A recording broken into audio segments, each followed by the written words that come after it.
Good morning and welcome. It's a privilege to have y'all here with my dear friend, Dr. Harrist. We met at grad school at UT, the UTK, and she had come to UTK from UT, the Austin UT. And while she was there, she earned a liberal arts degree in the honors program. So her background in liberal arts really formed a lot of how she sees things. And we became fast friends and have been friends ever since then. And she helped me survive graduate school, so I don't know how I would have gotten through it without her. But I'm thrilled to have her here to talk today about the research that she's doing on peer rejection among children and the implications of that for children. So she actually has been doing a longitudinal study for 5 years that is probably going to be extremely groundbreaking. And she will be doing a screening of that work tonight at 7 o'clock in the Phoenix Theater. So that's the Reject documentary, if you hear people talking about that.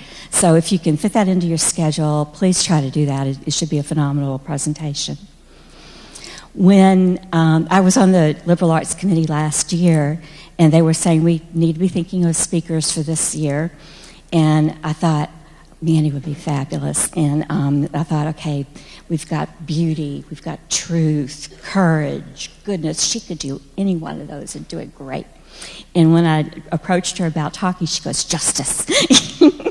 So either way, we would have had something wonderful. But please join me in welcoming Dr. Amanda Harrist. Well, thank you for coming this morning. And I always love being around the energy of undergraduate students and the campus at the beginning of the year, and I always go over to our student bookstore to just pick up on that energy. And I was standing in line at the little food court thing in the student union, and there was obviously a freshman, and he was talking to one of his friends from high school during lunch, and he said, dude, it's so much better than high school. He goes, you only have to go to class a few hours a day. And I thought, well, yeah, but you're supposed to be studying that other part, but I didn't say anything about that. But thank you for having me here and for inviting me, Dr. Robinson. So the title of my talk is You Can't Say You Can't Play, Social Acceptance as Justice. Justice has something to do with taking care of people who either can't take care of themselves or are outcast from society. And that's sort of the theme today. And I want to start by telling you a story. And it's a true story. That's a picture of a class in 1972. It's not my class, but it looked almost exactly like this.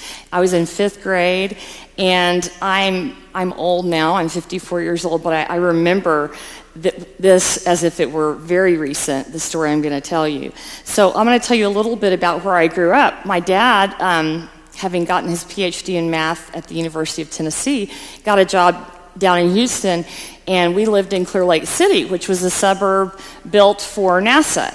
And so it was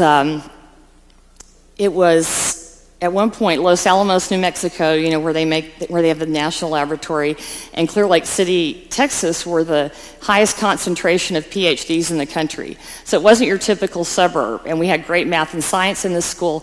So most everybody's father was some kind of scientist or mathematician or astronauts went to my school. And a lot of the mothers, who worked at NASA and had their advanced degrees. And there was a girl in my class, and I have a symbol of her marked right there. Her name was Janet, and her father was an exterminator. And so she was already different from a lot of the kids. And they didn't have as much money, and her clothes were odd, and they didn't match the way clothes were supposed to look at that time. And, she was just an awkward girl. And she was mistreated in this public school classroom.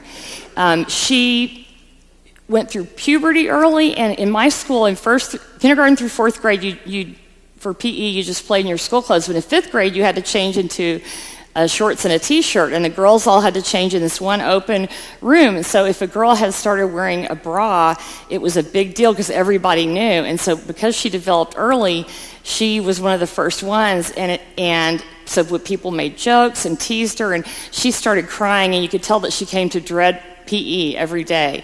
And the PE teachers, we had a male coach and a female coach, and granted, this was elementary school, but we called him coach, and we would all sit in the gym before we go outside to do the sport.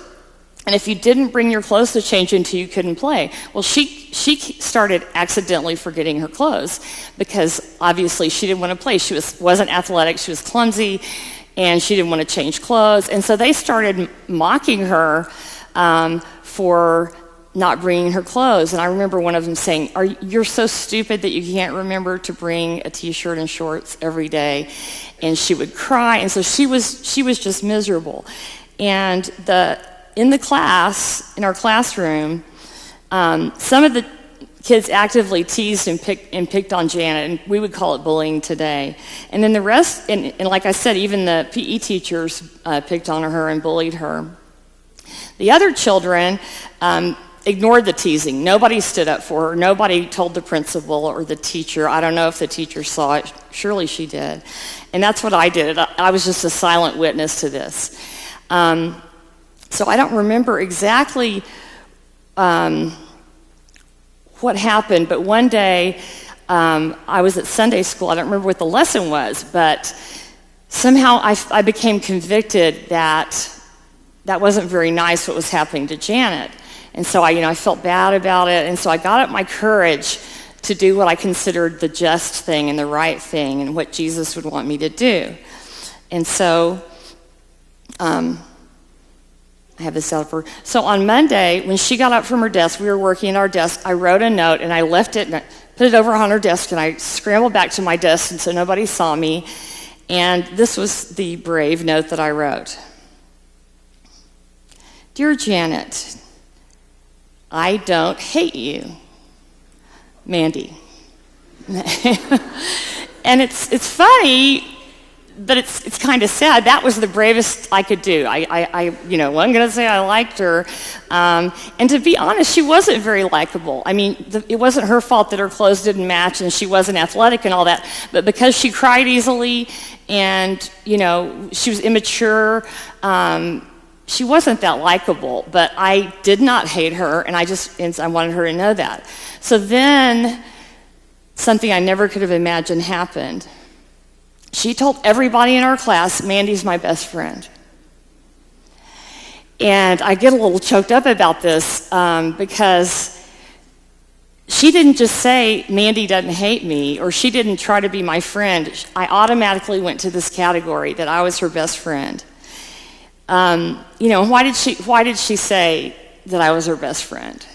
At the time I just thought, oh no, it's going to happen to me. I'm going to be unpopular, and somehow got through it. But what I think now is that she was so hurt and sad about how everybody rejected her every day that to her, to not be hated felt like love. That was the closest thing she had experienced from a peer that was like something like love of a friendship. So what I want you to think about today is acceptance as a form of justice, a form of social justice.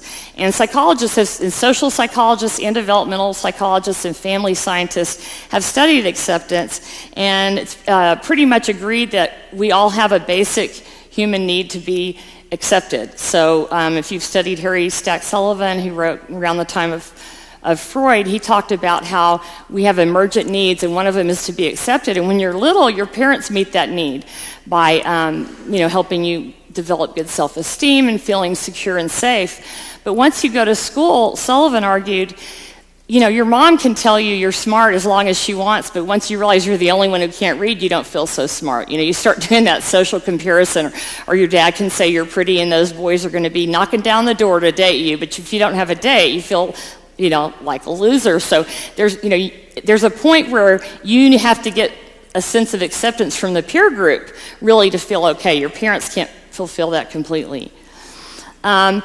Being part of a group keeps us safe. So there are some theories, evolution theory and other theories that try to say, why is that we need to be in groups? as a species, and there's something about it. But we know certainly psychologically and emotionally, we feel better when there's a group that we are part of. Alfred Adler talked about belongingness as part of your identity. So, when you go through adolescence and you're kind of trying to figure out who you are, part of it is where do I fit in? And kids have cliques and they have different behaviors they try out with different kinds of people. And part of that is figuring out not just who I am as an individual, but who I am in a community. And am I going to be accepted by some group? People who research acceptance have found that we tend to want to be accepted by authority figures in our lives. We want to be accepted by people with status in the peer group or in society. And we also want to be accepted by people that we want as friends. However, so acceptance it's part of our culture, it's part of our society, it's part of our makeup, and yet it's clearly human nature to reject or ostracize other people. It's not a rare occurrence. Rejection happens all the time. And so really what I'm going to talk about for the rest of this talk is really more about rejection and what we might do about that common occurrence of rejection. Like I said, it happens all the time. It happens in a lot of settings. So preschoolers reject each other. There's always at least one child in a group of preschoolers who people don't like to play with. Kindergartners reject peers. Fifth graders reject peers. High schoolers, junior high schoolers certainly. Girls do it. Boys do it. Teammates do it. And even adults do it. So it is common. If you come tonight at 7, I do hope you come to see this documentary. It's 86 minutes long. It's really well done, but it talks about kind of the scientific aspect of what happens to you when you are socially ostracized. But coming here, I was thinking, and I thought about this a lot, what was Christ's message? One of the parts of the good news, I believe, is that he, by example, he brought people into his circle when they weren't accepted by others. He was reaching out to the ostracized or the unlovable. He told us that when we look out for people who others are ignoring, the least of these, then we're taking care of him. So that idea of inclusion and acceptance to me seems to be a central Christian message. But the work I've done on research has focused on rejection in early childhood, so around kindergarten and first grade age. And there's been a lot of research on this in the last couple of decades. And researchers find that among elementary age children, okay, so this isn't even junior high and high school, that if you find out who's rejected in the classroom, that's a good statistical predictor of other bad things that are going to happen and are happening concurrently. So the way we measure it, just real quickly, is we do what's a sociometric interview. And so what you do is you get a picture of every child in the class, and then you take the kids out one by one, and you have the picture spread out, and you say, show me the 3 people you like to play with best. And they pick 3. Show me the 3 people you like to play with least, and you pick those. And you do that with every child in the class, and so you're getting not just the teacher or the parents or the child telling you about their situation, you get that classroom climate, you measure that. When I was an undergraduate, I collected these data at Tennessee and Vanderbilt, and it got to be sad because I would bring the first child out, and among the 3 they don't like to play with, there's this kid, Billy. And the next child comes out and they pick their 3 favorite, and there's Billy again as the first one they pick that they don't like, and everybody's picking Billy, and Billy's picture never gets picked when people say it's who I like best. And and this is kindergarten, first grade and second grade. So if we measure peer rejection that way, we find that rejected children in early elementary are more likely to be lonely and depressed, and to become withdrawn and or aggressive over time. They're at statistically higher likelihood of becoming delinquents and dropping out of school in high school. They tend to have poor attendance, and perhaps they're avoiding school. And this impacts learning. So when I had done my research in Oklahoma, the schools are under fire to, teach reading and writing and arithmetic, and so anything else, makes them nervous. The principals would be nervous if we were going to come in and do research that it wouldn't interrupt something that a parent would hear about and be mad that we're doing something besides, math and reading and writing. So I think the way that I hooked them in was I pointed to research that shows if you are a child at school who's depressed or sad or lonely, you can't learn. You probably all can think of times when your emotions interfered with your cognitive processes. So like if you got a pop quiz in biology and it was passed back by the TA at the beginning of class and you see that you got an F, you're not going to remember what happens during the rest of that class period. You're probably not going to take good notes, and because your heart's beating and you're recalculating your grade, and what are you going to tell your parents? Maybe you shouldn't be pre-med after all. And so, emotions interfere with memory and learning and processing. And so if a child is being mistreated or left out, they're feeling bad in school, they're not learning as well. So if rejection is such a problem, why do kids get rejected? What are characteristics they have in common? Once we look at these, one or two children in every class who are rejected, is there a pattern that we can identify? And one of the big predictors, so another way of saying this is what kind of children tend to be disliked in the early years of school? Well, kids tend to be rejected if they're aggressive. So if the child is wild and hits, and people don't like to play with kids who are aggressive, so that makes sense.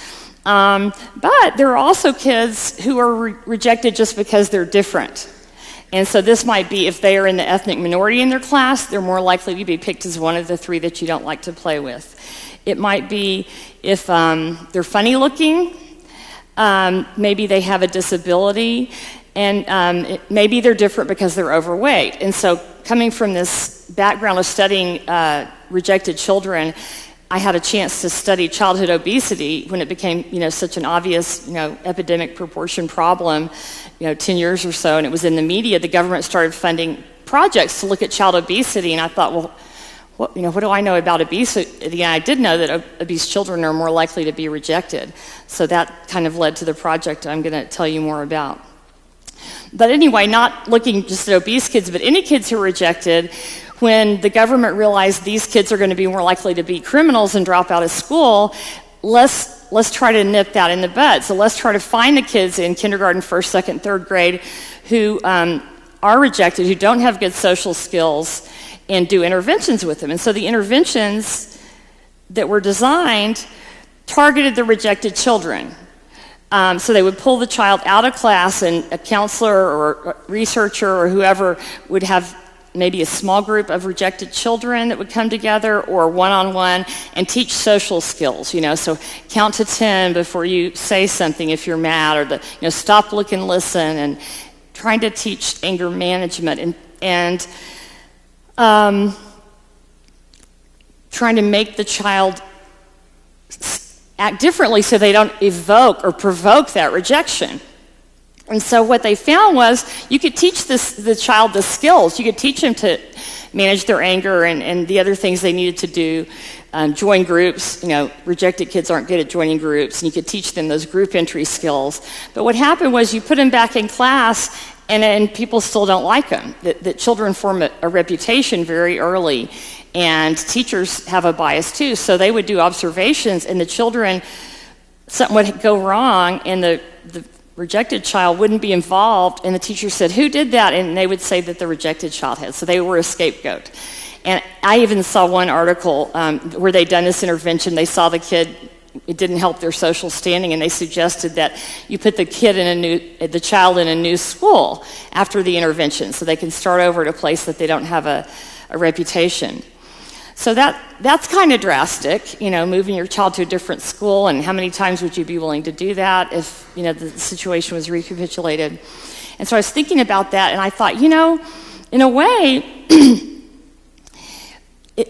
trying to fix the rejected child so that other people won't reject them is kind of like if you had a wife who was being abused by her husband, and you try to teach the wife how to not make the husband mad. You're kind of blaming the victim in a way. So don't talk to him when he's tired, and do what he says when he's drunk, and he won't hit you. So I thought, really, it's the classroom is rejecting that child. What if we intervene at the classroom level? What if we try to change the emotional climate of the classroom so that rejection doesn't happen as much? Then what would happen to that child? Would they do better?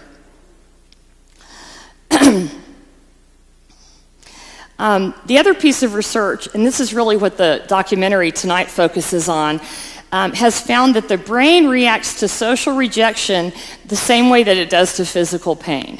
If you do an MRI, you can't tell the difference between somebody who's just been ostracized and somebody who's been hit. And so when we talk about, my heart's breaking, or, it hurts so bad when nobody will play with me, it really does. I mean, your brain is processing that as pain. So how about having a rule in a classroom that says you can't exclude people, that you need to be inclusive. If they want to play with you, you need to let them play with you. Because we have rules in the classroom that say you can't hit. I mean, every elementary school, kindergarten, first grade class, that's a rule. But we don't have a rule that says you can't reject. And so that's the idea of this, of you can't say you can't play. So there was a book written in the 80s by Vivian Goosen-Paley. I recommend her books if you're ever going to work with children. She's a great writer. But she introduces this idea, and she was a teacher at University of Chicago in their lab school, and she writes about what happened in her classroom when she made this rule, you can't say you can't play. The philosophy behind the rule is that rejection hurts more than hitting.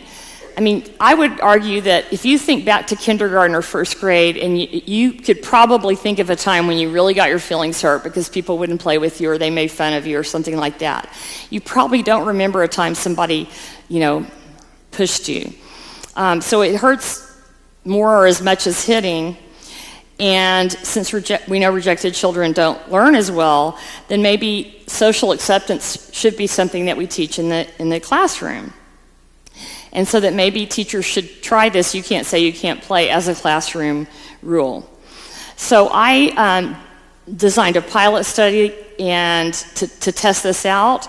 And when I was telling the teachers about it, I got some interesting responses, and even from colleagues at conferences. I thought this was just the greatest idea. You can't say you can't play. Teach kids to give everybody a chance and to not leave each other out. And these are some of the responses that I got. One was, Americans believe in freedom of choice. Shouldn't we be able to choose our own friends? And there's an argument there, but what Paley says is that, maybe that's true at home in your neighborhood, but at school needs to be a different place. It needs to be safe for everybody. And so school is different, and so maybe you can't pick your friends at school. And I think that's kind of the justice issue right there. This is not what the real world is like. Children need to learn that. Okay, so we're talking about 6-year-old kids, and the teachers are saying, well, it's a big, bad world out there, and if if they don't get rejected and have to deal with ostracism, they're not going to be ready to go out in corporate America. I'm thinking, well, they're 6. There's going to be time for them to learn that. But I heard that quite a bit. Toughen them up. Children shouldn't be forced to play with a child who's rough or aggressive. It will spoil their fun. And that's true. You don't want if you're a parent, you don't want your child playing with somebody who's rough. But what happens is, if those aggressive kids don't ever get to play, they don't learn how to play better. They don't learn how to, if you get aroused and excited, how to not be aggressive. They don't learn how to, again, wait a turn or work. They're not getting to practice social skills, and so they just they get worse. But what we know is, if you can get a child integrated into the classroom, they want to play, and so they just learn the rules. They just hadn't learned them as easily or as early. See if there's another one. Okay, this was just a real pragmatic one that kindergarten teachers told me. We have limits to how many children can play at each center. What if the center is full? You know, like the water table or the Lego center or whatever. And I thought, well, you know, you can figure out a way to have that work. Okay, so this one was subtle and really important, I think. I think it's a real concern. So some teachers said children are just going to follow the letter of the law. You can't force them to follow the spirit of the law. And so when we did our work in the classrooms, we tried to do role plays and have them not just use the acceptance rule when somebody wanted to play, but other situations where they're excluding people. You know, who's sitting with you at the table? Well, I have this reserved for my 3 best friends, and then the person has to walk away. So we would act that out, and we would talk about, is that kind of like you can't say you can't play? But I was doing my first presentation about our research findings, and a young man your age walked up to me, and he works at a private school in Dallas, and he said they have this rule at their school, that the principal and the teachers had read the book. And he said what happens is the kids will say, yeah, you can play, you can be the maid, or you can be the dog. You know, so they're following the rule, but they're not really internalizing the justice part of it. So those are just issues that, you know, if you're a teacher using this in your classroom, you just need to grapple with it. It's real life, and I think there are answers to those questions. But I guess what I was so surprised at is that people just didn't automatically, you know, embrace this rule. I'm going to tell you a little about the intervention and findings from 2 studies. So that's one of our research assistants, and actually, she was on Shark Tank and got funded. She had a program where you teach ballet and nutrition in child care centers, and she and her sister got the money. Okay, so what we would do, we did this in 5 classrooms, and we have 5 control classrooms for the pilot, and this was in Texas. We had all semester, we had weekly meetings where we would come in and read a fairy tale that has kind of moral lessons about being left out and being different and being kind. And there was this puppet that you could see on the previous slide.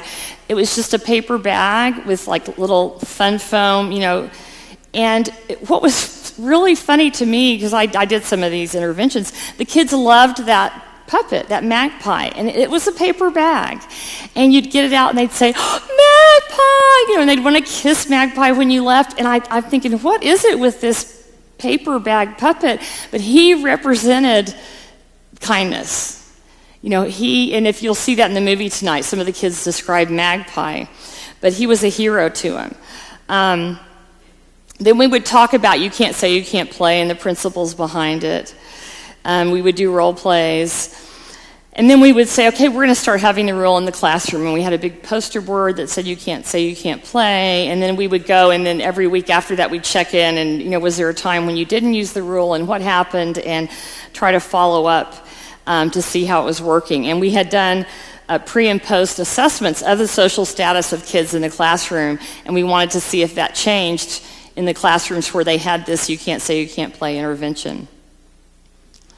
And we had an artist, it was the wife of one of my students, do these beautiful illustrations to go along with the fairy tale. And right now we're arguing with Harvard University Press about we want to publish them as a picture book, and they own the rights to Paley's book, and so hopefully that'll happen one day. But I just put a few on here just to show you because they're so fantastic, I thought. There were 30 of these. Okay, so the You Can't Say You Can't Play program is featured. It's part of the documentary tonight called Reject. And where'd you say, Phoenix Theater? Okay, so we compared the kids in the 5 classrooms that had this curriculum and in a control group where we just did the pre and post tests and we didn't have any kind of intervention. And what we found is that compared to the control group, the kids in the You Can't Say classrooms liked each other more. So besides picking out the pictures, we would also say on a 1 to 3 scale, how much do you like each child? And in our intervention classrooms, the mean level of liking across the class went up significantly. So it worked in that sense. It was interesting because if we looked at which we looked at the groups that the scores changed for, and how children felt about the classroom. The kids who had been rejected at the beginning of the year loved how the class was at the end of the year. So, presumably they were getting more liked. And but the kids who were popular, where everybody liked to play with them and nobody didn't like to play with them, they didn't like the classroom at the end of the year. Their satisfaction was lower. And so, if you think back to when you were in kindergarten or first grade, can you kind of remember who the boss was? Sometimes it's actually called the boss, and the boss gets to decide what you play at recess or who sits with who. Well, if you have a classroom where you're having social acceptance of everybody, the bosses lose some of that power, and they don't like it, but it's going to be okay. So, the call for proposals to study obese children came out, and we decided to do a family intervention, an intervention with kids, and then a classroom intervention, and see if we could affect children's weight problems over time. And so I thought, okay, the classroom intervention is going to be You Can't Say You Can't Play, because it talks about accepting people even if they're different. And we didn't talk about weight per se, we just talked about everybody's different. And so, so looking in the literature, we did know a little bit about the peer relations of obese children, so I'm going to quickly review that. Research in the past has found that there is stigmatization to being overweight, even when you're a child. There is bias against it. Again, teachers have biases against overweight children.